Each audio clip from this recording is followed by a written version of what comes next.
এই সংসারে যখনই কোনো সমস্যা আসে তখন আমরা আমাদের সব থেকে বড় সম্বলের কাছে আশ্রয় খুঁজি, তা হলো আমাদের বিশ্বাস।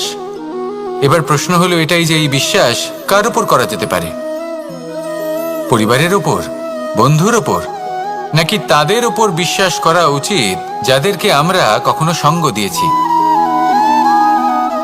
দেখুন, এই সংসারে বিপদের সম্মুখীন হলে কে আপনাকে সাহায্য করবে সেটা নির্বাচন করা আপনার হাতে নেই। সেটা সেই সকল ব্যক্তির উপর নির্ভরশীল যে তারা আপনাকে সাহায্য করবে নাকি করবে না। অর্থাৎ যখনই কোনো বিপদ আসে সর্বপ্রথম তার সম্মুখীন আমাদের নিজেকেই হতে হয়, আর তার জন্য প্রস্তুত থাকা প্রয়োজনীয়। সেই শক্তি, সেই সাহস অর্জন করা প্রয়োজনীয়। দেখুন, যখনই অন্ধকার আসে তখন সবার আগে কে আপনাকে ত্যাগ করে চলে যায়? আপনার নিজেরই ছায়া। এই অন্ধকারের সম্মুখীন হতে হয় অন্তরের প্রদীপের দ্বারা, অন্তরের আত্মা দ্বারা।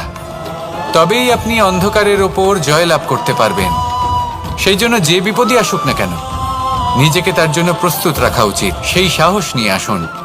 এমন কোনো বিপদ নেই যা আপনাকে ভেঙে দিতে পারে।